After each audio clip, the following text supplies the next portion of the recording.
السلام علیکم ناظرین، آپ سب کیسے ہیں؟ امید کرتا ہوں آپ لوگ ٹھیک ہوں گے۔ اللہ آپ کو اپنے حفظ و امان میں رکھے۔ ناظرین، میں ہوں محمد ابراہیم خان اور میں آج آپ کے پاس لے کر آیا ہوں اپنا یہ ویلاگ جو میں نے بنایا ہے۔ اس کا مقصد ہے کہ ہم بچوں کی تربیت کیسے کریں۔ میں نے دیکھا ہے بہت سارے پیرنٹس اپنے بچوں کے لیے بہت پریشان ہوتے ہیں کہ ہم بچوں کی تربیت کیسے کریں، کیا ہم انہیں موبائل سے دور رکھیں یا فلاں سے دور رکھیں۔ تو اس طرح کی بہت ساری باتیں میں نے دیکھی ہیں، میں نے سنی ہیں، بہت ساری باتیں سنی ہیں اور بہت سارے پیرنٹس کو پریشان ہوتے بھی دیکھا ہے۔ اب یہ ایک حساس مسئلہ ہے، کیونکہ سب سے بہترین پراپرٹی، سب سے بہترین ایسٹ جو ہے وہ آپ کا بچے ہیں، یعنی کہ پیرنٹس کا۔ اور اکثر پیرنٹس جو ہیں جو اپنے بچوں پر توجہ نہیں دیتے، انہیں ہیلی کاپٹر پیرنٹس بھی کہا جاتا ہے۔ بچوں کی تربیت کے لیے سب سے پہلے یہ ہے کہ بچوں کے اخلاق اچھا بنائیں، بچوں کو جدید دور سے متعارف ضرور کرائیں، کیونکہ بچے جتنا جدید دور سے متعارف ہوں گے اتنا ہی وہ سمجھ پائیں گے۔ بچوں کے ساتھ بیٹھ کر نالج شیئر کریں۔ اور بچوں کی تربیت کیسے کریں؟ نمبر 1، 7 سال تک بچے کو چھوڑ دیں کہ بچہ کیا کھیل رہا ہے، بچہ کس طرح کا کھیل پسند کرتا ہے، بچے پر پابندیاں نہ لگائیں۔ 7 سال کے بچے کو صرف اور صرف سمجھائیں، اور سمجھانے کا طریقہ بھی اتنا پولائٹ ہونا چاہیے کہ 7 سال تک، یعنی کہ بچہ ویسے تقریباً 9 ماہ سے 12 ماہ کے درمیان چلنا شروع کر دیتا ہے اور وہ باتیں سمجھنا شروع ہو جاتا ہے۔ تقریباً جب وہ 8 ماہ کا ہوتا ہے تو کچھ حساس ہو جاتا ہے، آپ کے احساسات کو، والدین کے احساسات کو وہ محسوس کرنا شروع کر دیتا ہے کہ میرے والدین کس بات پر غصہ ہو رہے ہیں۔ وہ آپ کی آنکھوں کے تیور بھی محسوس کرتا ہے، آپ کی باتوں کا لہجے کو بھی محسوس کرتا ہے۔ تو اس سلسلے میں ہمیں بچوں کی تربیت کیسی کرنی چاہیے؟ سب سے پہلے 7 سال تک کے جو بچے ہیں انہیں آپ بالکل فرینڈلی ماحول دیں۔ ماں ہے، فرینڈلی ماحول دیں، باپ ہے، فرینڈلی ماحول دیں، بچہ ہے اس کے ساتھ بہترین رویہ رکھیں، بچی ہے اس سے بہترین رویہ رکھیں۔ ایک بات ذہن میں رکھیں، اگر آپ بچوں کو اچھی تربیت دیں گے تو آپ کا معاشرہ اتنا ہی اچھا ہوتا رہے گا، اگر آپ بچوں کو اچھی تربیت نہیں دیں گے تو معاشرہ اتنا ہی خراب ہوتا رہے گا۔ میں نے اکثر نوٹ کیا ہے 3 سال کا بچہ یا 4 سال کا بچہ یا 5 سال کا بچہ گر جاتا ہے تو ہم اکثر سے کہتے ہیں کہ اوہ ہو آپ گر گئے، بچہ رونے لگتا ہے تو ہم بچوں کو چپ کرانے کے لیے کہتے ہیں کہ زمین کو مارتے ہیں، یوں زمین کو مار دیا، یا پھر ہم نے جس چیز سے وہ ٹکرا کے گرا ہے اسے مار دیا، یا وہ جس کے ساتھ لڑا ہے تو ہم اس سے برا بلا کے دیتے ہیں کہ برا ہے، اس نے کیوں کیا یہ۔ اس طرح ہم بچے کو ایک ذہن میں بٹھا رہے ہوتے ہیں کہ انتقام ضروری ہے۔ ہم نے بچوں کو ریونج نہیں سکھانا، ہم نے بچوں کو سکھانا ہے کہ اگر آپ کوئی گریں کہ آپ کی غلطی تو نہیں، اس سے پوچھیں بیٹا کیسے گر گئے، بیٹا کہ وہ کہ میں پھسل گیا، بیٹا خیال سے چلیں، میں نے چھلانگ لگائی مجھے چوٹ لگی، بیٹا چھلانگ لگائیں لیکن خیال سے چھلانگ لگائیں، اور چھلانگ لگاتے ہوئے اگر چوٹ بھی لگ جائے تو بہادر آدمی ہے، تجھے ان چوٹوں کی کیا فکر۔ یعنی ہم بچوں کو اس طریقے سے سمجھائیں۔ اگر ہم بچوں کو اس طریقے سے سمجھائیں گے تو بچوں کے ذہن میں ریونج نکل جائے گا۔ دوسرا، بچوں کو اخلاق سکھائیں۔ اخلاقیات کیا ہیں؟ بچوں کو سکھائیں کہ بیٹا ہمیشہ یا بیٹی ہمیشہ سچ بات کرنی ہے، سچ بولنا ہے، اور بچہ اگر جھوٹ بولے تو اسے تنبیہ کریں کہ بیٹا جھوٹ نہیں بولنا۔ پھر اس کو کوئی واقعہ ایسا سنائیں کہ جس میں وہ بتائے کہ بھئی جھوٹ جو ہے اس کا، جھوٹ کے پیر نہیں ہوتے، جھوٹ والا کہیں نہیں بھاگ سکتا، جھوٹے کا پتہ چل جاتا ہے، جھوٹے کی عزت نہیں ہے معاشرے میں، سچے آدمی کی عزت ہے۔ جھوٹے کی اگر وہ آپ کے سامنے کوئی اگزامپل رکھ بھی دے کہ فلاں جو ہے وہ بچہ یا فلاں میرا دوست یا فلاں میرا بھائی وہ تو جھوٹ بولتا ہے اور اس نے ایسا کر لیا، تو اسے سمجھائیں کہ بیٹا اگر وہ جھوٹ بولتا ہے تو وہ اپنا نقصان کر رہا ہے، وہ ابھی وقتی تو فائدہ لے لے گا، آگے جا کے نقصان ہوگا، اور اسے سمجھائیں کہ سچ کا ہی ہمیشہ بول بالا ہوتا ہے۔ اب جب بچہ 7 سال سے ہو جائے تو پھر اس کی مینٹلی ٹریننگ کریں، مینٹلی ٹریننگ، اور اس کی فزیکل ایکٹیویٹیز کو ضروری بنائیں۔ مینٹلی ٹریننگ کیسے کریں؟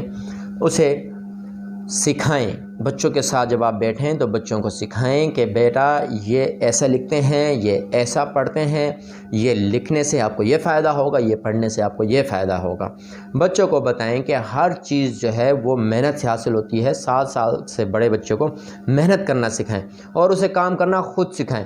اب مثال کے طور پر ہمارے گھر ماسی یا کوئی بھی بائی یا کوئی بھی ایسا کام کر رہا ہے، یعنی میٹ کوئی بھی ہے وہ کام کر رہا ہے یا کام کر رہی ہے، بچہ کوئی ریپر بچے یعنی کہ کسی بھی کھانے کی چیز کا ریپر یا کوئی بھی ایسی چیز پھینک دے زمین پر جو آپ کو ناگوار گزرے، تو آپ فوراً بولتے ہیں کہ یہ اٹھائیں، کسی نوکرانی کو یا کسی جو آپ گھر ماسی کام کر رہے ہو اسے کہتے ہیں، آپ اسے نہ کہیں، آپ بچے کو بولیں بیٹا یہ اٹھا کر وہاں رکھیں۔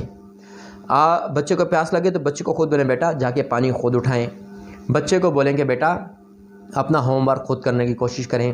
بچے کو صلاحیتیں اس میں پیدا کریں کہ تاکہ وہ بچے میں صلاحیتیں پیدا ہوں کہ وہ دیکھ سکے کہ وہ اپنا کام خود کرنے کی عادت ڈالے۔ جس شخص میں اپنا کام خود کرنے کی عادت ہوتی ہے وہ شخص اپنے آپ کو بہترین مینیج کر سکتا ہے۔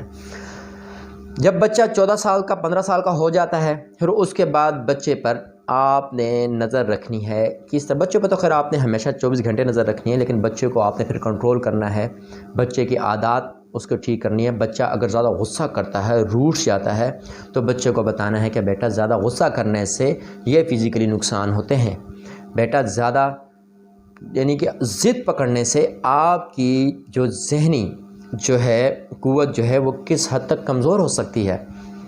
اچھے کام میں ضد پکڑ لیں، اچھے کام میں ضد پکڑ لیں اور اس کو کر کے رہیں، لیکن کسی سے انتقام مت لیں۔ حسد، بچوں کے دل سے حسد نکالیں کہ بچوں کو بولیں کہ آپ اگر محنت کریں گے تو آپ یہ چیز پالیں گے، اور بچوں کو ایک چیز کے پیچھے نہ لگا دیں کہ میں نے اس بچے کو ڈاکٹر بنانا ہے، میں نے اس بچے کو انجینئر بنانا ہے، میں نے اس بچے کو وہ بنانا ہے، اس پر سختی کریں، ایسا نہ کریں۔ بچے کو چھوڑ دیں بچہ کرنا کیا چاہتا ہے، شاید بچہ اس سے بھی کوئی اچھا کر لے۔ جو بچہ کرنا چاہتا ہے اسے وہی کرنے دیں تاکہ اس کے لیے آگے راستے آسان ہوں، وہ اس کو سمجھ سکے۔ ہاں اگر وہ کسی بری فیلڈ میں جانا چاہ رہا ہے، ایسی فیلڈ میں جس میں وہ اپنا فزیکلی بھی نقصان کرے گا، اور ایسی فیلڈ میں جس میں اس میں خراب آتے ہیں، مطلب کہ کوئی نشے کی عادت یا اس طرح کی چیزیں آ سکتی ہیں، تو اسے روکیں اور بچے کے ذہن میں بٹھائیں کہ بیٹا ہر وہ چیز زہر ہے جو مقدار میں زیادہ ہو جائے۔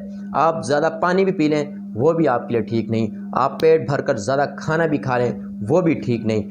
تو اسی طرح ہی بچوں کو سمجھائیں، اس لیے نیند بھی متوسط رکھیں، 8 گھنٹے نیند رکھیں، اور بچے کو باقی کام کرنا سکھائیں۔ فزیکلی ضرور سکھائیں بچے کو کام، بچے کی فزیکلی ایکٹیویٹیز ہوں، بچے کو یہاں تک کہ بچے کو فزیکل ایکٹیویٹیز ایسے جس میں اس کی بازو کی حرکت ہو، اس کے گھٹنوں کی حرکت ہو، اس کے پاؤں کی حرکت ہو، اس کی دماغ کی بھی حرکت ہو، اس طرح کی حرکتیں بچے کو سکھائیں۔ اور بچے کو یہ بھی سکھائیں کہ مل بانٹ کر کھانا بھی سکھائیں کہ آپ نے کر کھانا ہے تو اپنے بہن بھائیوں میں کیسا خیال کرنا ہے۔ بچوں کو سکھائیں کہ یہ آپ کا خالو ہے یا یہ آپ کی خالہ ہے، یہ آپ کے انکل ہیں، یہ آپ کی آنٹی ہیں، ان کی آپ نے عزت کرنی ہے۔ یہ یعنی کہ کوئی پیرنٹس ہیں تو یہ پیرنٹس کی کیسی عزت کرنی ہے، آپ نے چھوٹے بہن بھائیوں کے ساتھ لے کر چلنا ہے، آپ نے دادا نانی کو گرینڈ جو مدرز یا گرینڈ پیرنٹس جو ہیں ان کے ساتھ کس طرح کا رویہ رکھنا ہے، آپ نے ہمسایوں کے ساتھ کس طرح رویہ رکھنا ہے، سارا اسے بتائیں۔ بچوں کے سامنے کسی کی بے عزتی مت کریں، کسی کی بھی، تاکہ بچہ یہ نہ سیکھے، اور بچوں کے سامنے کسی کو ٹانٹ بھی نہ کریں تاکہ بچہ یہ نہ سیکھ لے کہ کسی پہ ٹانٹ کرنا ایک بہت بڑی بات ہے۔ تک بچوں کو سکھائیں کہ ٹانٹ کرنا بری بات ہے۔ بچوں کو سکھائیں کہ ہر چیز اللہ نے آپ میں ہر طرح کی صلاحیت رکھی ہے، ان صلاحیتوں سے فائدہ اٹھائیں۔ آپ کو اللہ نے ہر طرح کی طاقت دی ہے تو آپ کا کمزور بچہ بھی طاقتور ہو سکتا ہے۔ اگر آپ بچے کو نہیں سکھائیں گے آپ کا صحت مند طاقتور بچہ بھی کسی قابل نہیں رہتا۔ اب میں آپ کو ایک مثال دیتا ہوں کہ میں نے ایک گھر دیکھا، اس بندے کے تین بیٹے ہیں، وہ اکثر ان کا کام ایسا تھا وہ آؤٹ آف سٹی رہتے تھے زیادہ، تو ان کو میں نے دیکھا ان کے بچے بڑے ہی ایسے ٹرینڈ اور ہر چیز کے اندر بڑے ہی باکمال تھے، پڑھائی میں بھی اچھے تھے، اور ان کے بچے جو ہیں پڑھائی کے علاوہ ان کے بچے گھر کا خرچہ چلانا اس میں بھی تھے۔ گھر کا خرچہ ان کے والد چلاتے تھے لیکن وہ اس کو مینیج کرتے تھے۔ میں نے کہا یہ کیسے کر لیتے ہیں؟ تو انہوں نے کہا کہ ہر بچے کو میں 1 ہفتے کے لیے پیمنٹ دے دیتا ہوں کہ یہ پیمنٹ ہے، میں 1 ہفتے کے بعد پوچھوں گا کہ آپ نے یہ پیسہ کہاں کہاں خرچ کیا، آپ نے سارا لکھنا ہے کہ یہ پیسہ میں نے یہ کچن کا سامان لے کر آیا، یہ گروسری میں لے کر آیا تھا، یہ کسی کو گھر میں فلاں کو سامان چاہیے تھا، والدہ کو سامان چاہیے تھا یا اس کو چاہیے تھا، اس طرح کا سامان میں نے سارا پورا کیا، یہ بچت ہوئی۔ پھر دوسرے بچے سے ہی پوچھا، اس نے بتایا کہ فلاں ہوا، اس طرح بچت ہوئی۔ تو وہ اس کو شاباش نہیں دیتا تھا جو زیادہ بچت کر لیتا تھا، وہ دیکھتا تھا کہ کس نے پیسہ صحیح جگہ پر لگایا ہے۔ پھر وہ اس پر جو ہے نا گھر والوں کی رائے لیتا تھا، تو کچھ کہتے تھے کہ فلاں کنجوس ہے، اس سے ہم پیسے مانگتے تو پیسہ دیتا نہیں تھا، وہ کہتا تھا یہ فضول چیز ہے، اور دوسرا جو پیسے مانگتے تھے تو وہ لے آتا تھا مکمل طور پر۔ تو اس طرح اس نے سب کو سکھایا کہ کس طریقے سے کرنا ہے۔ اس نے بچوں کی ڈیوٹیاں لگائی ہوئی تھی، ایک کا کام تھا کہ وہ گوشت لے کر آئے گا گھر کے اندر، جب گھر میں گوشت پکے گا، مرغی کا گوشت ہو، یعنی چکن ہو، مٹن ہو، بیف ہو یا فش ہو، تو وہ لے کر آتا تھا، اور دوسرے کا کام تھا منڈی سے سبزی وغیرہ لے کر آنا، اور پھر ایک کا کام تھا گھی وغیرہ لے کر آنا۔ اس طرح اس نے تقسیم کیا ہوا تھا۔ وہ بچے جب بڑے ہوئے اتنے اچھے طریقے سے ان کی مینجمنٹ آ گئی کہ ہم نے کس طریقے سے اپنا پیسہ استعمال کرنا ہے اور کہاں لگانا ہے۔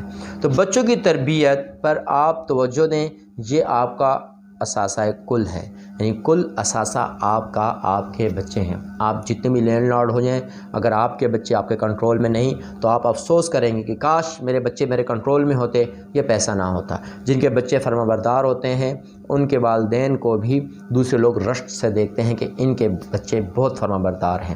آپ کا بچہ کامیاب ہو جائے، لیکن کوئی پیرنٹ نہیں چاہتا، کوئی بھی پیرنٹ نہیں چاہتا کہ اس کا بچہ کامیاب نہ ہو۔ ہر پیرنٹ چاہتی ہے، ہر پیرنٹ یعنی ماں اور باپ دونوں چاہتے ہیں کہ ان کا بچہ کامیاب ہو، اور یہ اس کے لیے پوری کوشش بھی کرتے ہیں، دعا بھی کرتے ہیں۔ لیکن بچہ کامیاب آپ کی کوشش سے نہیں، آپ کی تربیت سے ہوگا، اور وہ اپنی کوشش سے کامیاب ہوگا۔ تو اس کو بولیں کہ کوشش وہ کرے، تربیت آپ کے ذمہ ہے، یعنی والدین کے ذمہ ہے، تربیت والدین کریں، پیرنٹس کریں۔